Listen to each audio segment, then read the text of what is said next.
ಸಂದೇಶ್ ಅವನ ತಂದೆ ತಾಯಿಗೆ ಒಬ್ಬನೇ ಮಗ. ಅವನು ಈಗ 10ನೇ ತರಗತಿ ಓದುತ್ತಿದ್ದ. ಓದಿನಲ್ಲಿ ಬುದ್ಧಿವಂತ. ಆದರೆ ಇತ್ತೀಚೆಗೆ ಅವನು ಪೋಲಿ ಹುಡುಗರ ಜೊತೆ ಸೇರಿ ಸೆಕ್ಸ್ ಬುಕ್ಗಳನ್ನು ಓದಿ ಹಾಗೂ ಇಂಟರ್ನೆಟ್ಗಳಲ್ಲಿ ಚಿತ್ರಗಳನ್ನು ನೋಡುವುದು ಮಾಡುತ್ತಿದ್ದ. ಇದರಿಂದ ಆತ ಮನೆಗೆ ಯಾರಾದರೂ ಹುಡುಗಿಯರು ಇಲ್ಲ ಹೆಂಗಸರು ಬಂದರೆ ಅವರ ಹಣ್ಣುಗಳ ಮೇಲೆ ಕಣ್ಣು ಹಾಕುತ್ತಿದ್ದ. ಸಮಯ ಸಿಕ್ಕರೆ ಅವರ ಮೆತ್ತನೆಯ ಹಣ್ಣು ಅಥವಾ ಕುಂದೆಗಳನ್ನು ಸವರುತ್ತಿದ್ದ. ಚಿಕ್ಕ ಹುಡುಗನೆಂದು ಯಾರೂ ಅವನಿಗೆ ಅಭ್ಯಂತರ ಹೇಳುತ್ತಿರಲಿಲ್ಲ. ಇದೇ ಸಮಯಕ್ಕೆ ಅವರ ಪಕ್ಕದ ಮನೆಯಲ್ಲಿದ್ದ ಸುಮಾರು 25 ವರ್ಷದ ಶೋಭಾ ಆಂಟಿ ಹೆರಿಗೆಗಾಗಿ ಹೋದವರು ಮಗುವನ್ನು ಕರೆದುಕೊಂಡು ಬಂದರು. ಆಂಟಿಗೆ ಸಂದೇಶ್ ಮೇಲೆ ತುಂಬಾ ಅಕ್ಕರೆ. ಆತ ಅವರ ಸಣ್ಣ ಪುಟ್ಟ ಕಾರ್ಯಗಳಿಗೆ ನೆರವಾಗುತ್ತಿದ್ದ. ಆಂಟಿಯು ಸಂದೇಶ್ನಿಗೆ ಶಾಲೆಯ ಕಠಿಣ ವಿಷಯಗಳನ್ನು ತಿಳಿ ಹೇಳುವುದು ಮಾಡುತ್ತಿದ್ದರು.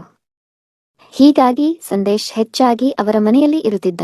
ಆಂಟಿ ಬಂದ ವಿಷಯ ಅವನ ತಾಯಿ ಹೇಳಿದ ಕೂಡಲೇ ಆತ ಅವರ ಮನೆಗೆ ಓಡಿದ. ಹೋದವನೇ ಆಂಟಿಯನ್ನು ಮಾತನಾಡಿಸಿದಾಗ, ಆಂಟಿ ಏನೋ ಸಂದೇಶ್ ಎಷ್ಟು ಬೆಳೆದು ಬಿಟ್ಟಿದೀಯಾ, ನಿನ್ನ ಮೀಸೆ ಬೇರೆ ಚಿಗುರುತ್ತಾ ಇದೆ ಎಂದು ಅವನನ್ನು ಅಪ್ಪಿಕೊಂಡರು. ಆಗ ಸಂದೇಶ್ ನಾಚಿಕೆಯಿಂದ ಮಗು ಎಲ್ಲಿ ಎಂದು ಕೇಳಿದ.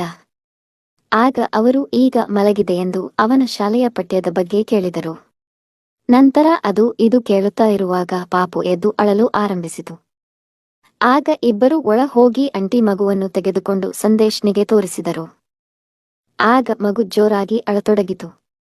ಆಂಟಿ ಆಗ ಮಗುಗೆ ಹಸಿವಾಗಿದೆ, ಹಾಲು ಕುಡಿಸಿದ ಮೇಲೆ ಅದರ ಜೊತೆ ಆಡುವೆಯಂತೆ ಎಂದು ಸೆರಗು ಮರೆಯಾಗಿಸಿ ಕುಪ್ಪಸದಿಂದ ಒಂದು ಹಣ್ಣನ್ನು ಹೊರತೆಗೆದು ಮಗುವಿನ ಬಾಯಿಗೆ ಇಟ್ಟರು. ಆಗ ಸಂದೇಶ್ನಿಗೆ ಆಂಟಿಯ ಸೆರಗಿನ ಮರೆಯಿಂದ ಕೆಂಪು ತೊಟ್ಟಿನ ಹಣ್ಣನ್ನು ನೋಡಿ ಅವನ ಗೂಟ ನಿಗುರಿ ಮೈ ಜುಮ್ಮೆನಿಸಿತು. ಅದಕ್ಕೆ ಸಂದೇಶ್ ಅದನ್ನೇ ಕಣ್ಣಿನಿಂದ ನೋಡುತ್ತಿದ್ದಾಗ, ಆಂಟಿ ಏನೋ ಹಾಗೆ ನೋಡುತ್ತಿದ್ದೀಯಾ, ಯಾವತ್ತೂ ಮಗು ಹಾಲು ಕುಡಿಯುವುದು ನೋಡಲಿಲ್ವಾ ಎಂದರು.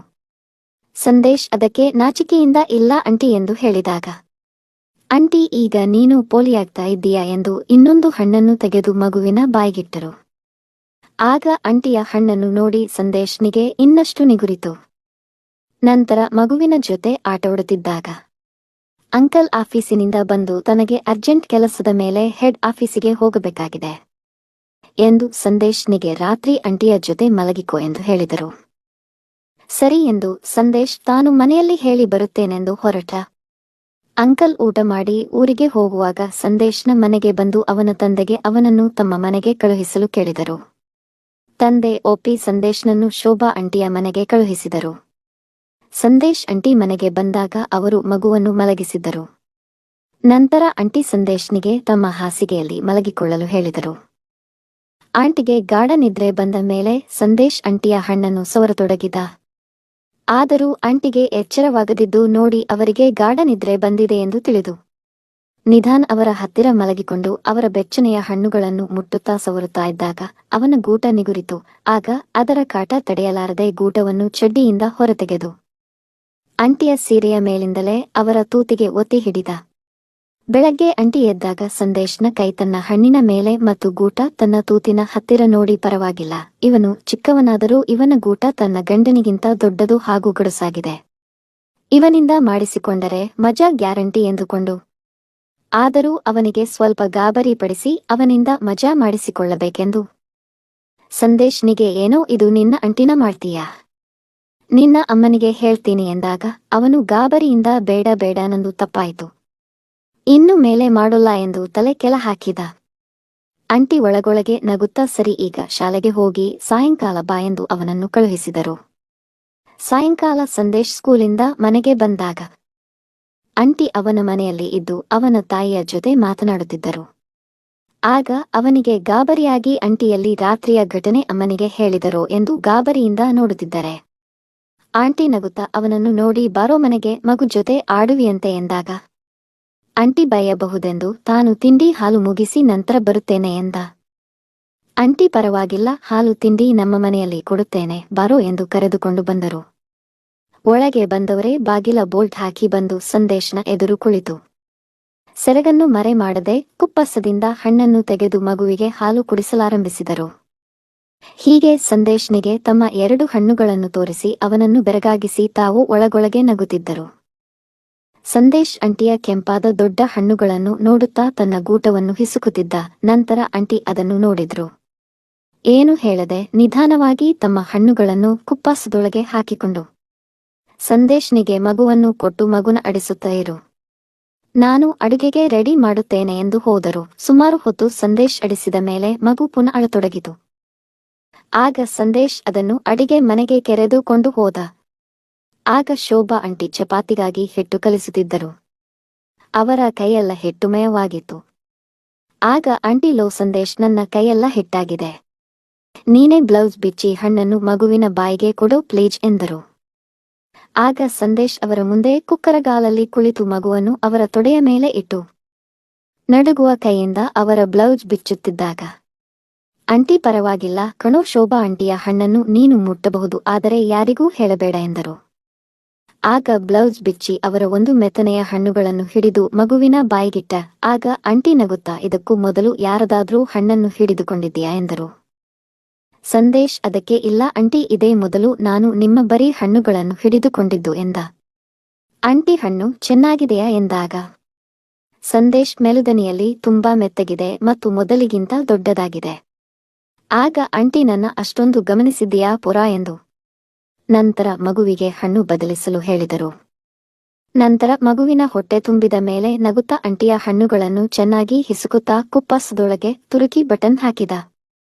ಆಗ ಸಂದೇಶ್ನ ಗೂಟ ನಿಗುರಿ ಅವನ ದೊಗಳೆ ಚಡ್ಡಿಯಿಂದ ಹೊರಬಂದು ಆಂಟಿಗೆ ಕಾಣಿಸಿತು. ಅವರು ನಗುತ್ತಾ, ಏನೋ ಇದು ದೊಡ್ಡವರ ಗೂಟ ತರಹ ಇಷ್ಟೊಂದು ದೊಡ್ಡದಾಗಿದೆ ಎಂದು ಅವನ ಗೂಟವನ್ನು ನೇವರಿಸಿದರು. ಆಗ ಸಂದೇಶ್, ಯಾಕೋ ಗೊತ್ತಿಲ್ಲ ಆಂಟಿ, ನಿಮ್ಮ ಹಣ್ಣನ್ನ ನೋಡಿದ ಮೇಲೆ ನನ್ನ ಗೂಟ ಹೀಗೆ ನಿಗುರಿದೆ ಎಂದ. ಆಗ ಆಂಟಿ, ನಿನಗೆ ಆಂಟಿನ ಮಾಡಬೇಕೆಂದು ಆಸೆಯಾ ಎಂದಾಗ ಸಂದೇಶ್ ನಿಧಾನವಾಗಿ ಹೂಂ ಎಂದ. ಆಂಟಿ, ಅದಕ್ಕೆ ನಿನ್ನ ಈ ಶೋಭಾ ಆಂಟಿಯ ಹಣ್ಣು ತೂತು ಎಲ್ಲ ನಿನಗಾಗಿ ಮೀಸಲು. ಮನೆಯಲ್ಲಿ ಅಂಕಲ್ ಇರದಿದ್ದರೆ ನೀನೇ ಅದರ ವಾರಸುದಾರ ಎಂದು ತಮ್ಮ ಸೆರಗನ್ನು ಜಾರಿಸಿ ಸಂದೇಶ್ನಿಗೆ ಲೊಚಲೊಚನೆ ಮುತ್ತನ್ನು ಕೊಟ್ಟರು. ಆಗ ಸಂದೇಶ್ನಿಗೆ ಏನು ಮಾಡಬೇಕೆಂದು ಗೊತ್ತಾಗದೆ ಇದ್ದಾಗ ಅವನು ಆಂಟಿಯ ತುಟಿಗೆ ತನ್ನ ತುಟಿ ಸೇರಿಸಿ ಮುತ್ತಿಕ್ಕತೊಡಗಿದ. ನಂತರ ಆಂಟಿ, ನಾನು ನಿಮ್ಮನ್ನು ಬತ್ತಲೆಯಾಗಿ ನೋಡಬೇಕು, ಬತ್ತಲೆ ಮಾಡಲಾ ಎಂದಾಗ ಶೋಭಾ ಆಂಟಿ ಸಂದೇಶ್ನಿಗೆ, ಆಯ್ತು, ಆದರೆ ನಾವಿಬ್ಬರೇ ಇರುವಾಗ ನೀನು ನನ್ನನ್ನು ಆಂಟಿ ಎನ್ನದೆ ಶೋಭಾ ಹೋಗೆ ಬಾರೆ ಎಂದು ಕರೆ ಎಂದಾಗ ಸಂದೇಶ್ ಆಂಟಿಗೆ, ಶೋಭಾ ಎಲ್ಲಿ ನಿನ್ನ ತೂತು ಎಂದಾಗ ಆಂಟಿ ಅವನನ್ನು ಬರಸೆಳೆದು ಅಪ್ಪಿಕೊಂಡು, ಏನೋ ಪೋಲಿ, ಅಷ್ಟೊಂದು ಆತುರನ ನನ್ನ ತೂತು ನೋಡೋಕೆ? ನನಗೆ ನಾಚಿಕೆ, ನೀನೇ ನನ್ನ ಒಂದೊಂದೇ ಬಟ್ಟೆ ಬಿಚ್ಚು ಎಂದು ಅವನ ಮುಂದೆ ನಿಂತರು. ಸಂದೇಶ್ ಶೋಭಾಳ ಸೀರೆ ಕುಪ್ಪಸ ಲಂಗ ತೆಗೆದು ಅವಳ ಕೆಂಪು ಕಾಚಾವನ್ನು ನಿಧಾನವಾಗಿ ತೆಗೆದ. ಈಗ ಶೋಭಾ ಸಂದೇಶ್ನಿಗೆ ನಗದೇವತೆಯಾಗಿದ್ದಳು. ಸಂದೇಶ್ ಅವಳ ಬತ್ತಲೆ ಸೌಂದರ್ಯವನ್ನು ಕಣ್ತುಂಬ ನೋಡುತ್ತಾ ತನ್ನ ಬಟ್ಟೆಯನ್ನೆಲ್ಲ ತೆಗೆದ. ಆಗ ಶೋಭಾ ಸಂದೇಶ್ನನ್ನು ತಬ್ಬಿಕೊಂಡು ತನ್ನ ಹಣ್ಣುಗಳನ್ನು ಸಂದೇಶ್ನ ಬಾಯಿಗೆ ತುರುಕಿ ಹಾಲನ್ನು ಚೀಪಲು ಹೇಳಿದಳು. ಆಗ ಸಂದೇಶ್ ಮಗು ತರಹ ಚೀಪಿ ಅವಳ ಸಿಹಿಯಾದ ಹಣ್ಣಿನ ಹಾಲನ್ನು ಹೀರತೊಡಗಿದ. ಅವಳು ಉದ್ರೇಕದಿಂದ ಹಾ ಎನ್ನುತ್ತಾ ಬಿಸಿಯುಸಿರು ಬಿಡುತ್ತಿದ್ದಳು. ಅದೇ ಸಮಯಕ್ಕೆ ಮಗು ಎದ್ದು ಅಳತೊಡಗಿತು. ಆಗ ಶೋಭಾ ಸಂದೇಶ್ನನ್ನು ತಳ್ಳಿ ಮಗುವನ್ನು ಎತ್ತಿಕೊಂಡಳು. ಹಾಲು ಕುಡಿಸಿದ ಮೇಲೆ ಸಂದೇಶ್ನಿಗೆ, ಈಗಲೇ ಬೇಡ ಕಣೋ, ಆಗಾಗ ಡಿಸ್ಟರ್ಬ್ ಆಗುತ್ತಾ ಇರುತ್ತೆ. ರಾತ್ರಿ ಮಜವಾಗಿ ನಿನ್ನ ಗೂಟದ ರುಚಿಯನ್ನು ನನ್ನ ತೂತಿಗೆ ತೋರಿಸು ಎಂದು ಬಟ್ಟೆ ಹಾಕಿಕೊಂಡರು. ಸಂದೇಶ್ನಿಗೂ ನಿರಾಶೆಯಾದರೂ ರಾತ್ರಿಗೆ ಕೆಲವೇ ಗಂಟೆಗಳಿವೆ ಎನ್ನುತ್ತಾ ಶೋಭಾಳ ಪಕ್ಕ ಕುಳಿತು ಅವರ ಬಟ್ಟೆಯ ಮೇಲಿಂದಲೇ ಅವರ ಮೆತ್ತನೆಯ ಹಣ್ಣು ಹೊಟ್ಟೆ ತೊಡೆಯನ್ನು ಮಸಾಜ್ ಮಾಡತೊಡಗಿದ. ಅವರು ನಗುತ್ತಾ ಅವನ ಗೂಟವನ್ನು ನೇವರಿಸತೊಡಗಿದರು. ನಂತರ ಅವನು ಮನೆಗೆ ಹೋಗಿ ರಾತ್ರಿ ಶೋಭಾಳ ಮನೆಗೆ ಬಂದಾಗ ಶೋಭಾ ಸಂದೇಶ್ನನ್ನು ಒಳಕರೆದು ಬಾಗಿಲ ಬೋಲ್ಟ್ ಹಾಕಿದಳು. ಆಗ ಸಂದೇಶ್ ಅವಳನ್ನು ಮೇಲೆ ಎತ್ತಿ ಗಟ್ಟಿಯಾಗಿ ತಬ್ಬಿಕೊಂಡು, ಶೋಭಾ, ಈಗ ನಿನ್ನ ಬಿಡಲ್ಲ ಕಣೆ, ನಂಗೆ ನಿನ್ನ ತೂತು ಬೇಕು ಕಣೆ ಅಂತ ಅವಳನ್ನು ರೂಮಿಗೆ ತಂದು ಅವಳನ್ನು ಬತ್ತಲೆ ಮಾಡಿ ಹಾಸಿಗೆಯ ಮೇಲೆ ಮಲಗಿಸಿದ. ಅವಳು ಅಂಗಾತ ಮಲಗಿ ಕಾಲನ್ನು ಅಗಲಿಸಿದಳು. ಸ್ಪಷ್ಟವಾಗಿ ಕಾಣುತ್ತಿದೆ ಅವಳ ತೂತು. ಅವಳ ತೂತಿನ ಬಾಗಿಲು ತೆರೆದಿದೆ. ಒಳಗೆ ಕಲ್ಲಂಗಡಿ ಹಣ್ಣಿನ ತರ ಇರೋ ಕೆಂಪಾದ ಭಾಗ ಕಾಣುತ್ತಾ ಇದೆ. ಅದನ್ನು ನೋಡುತ್ತಲೇ ಸಂದೇಶ್ನಿಗೆ ಬಾಯಿ ನೀರು ತರಿಸಿತು. ಆಗ ಸಂದೇಶ್ ಅವಳ ತೂತಿನ ಸುತ್ತ ನಾಲಿಗೆ ನೆಕ್ಕಿಬಿಟ್ಟ ಅಷ್ಟಕ್ಕೆ ಶೋಭಾ ಅಮ್ಮ ಅಂತ ಮುಳುಗುತ್ತಿದ್ದಳು. ನಂತರ ಮೆಲ್ಲನೆ ಅವಳ ತೂತಿನ ಮೇಲೆ ನಾಲಿಗೆ ಆಡಿಸಿದ ಅಷ್ಟೇ ಅವಳು ಹಂ ಅಂತ ಜೋರಾಗಿ ರಾಗ ತೆಗೆದಳು. ಅವಳು ಕಾಲುಗಳನ್ನು ಮತ್ತಷ್ಟು ಅಗಲಿಸಿದಳು. ತೂತಿನ ಬಾಗಿಲು ಇನ್ನಷ್ಟು ತೆರೆಯಿತು.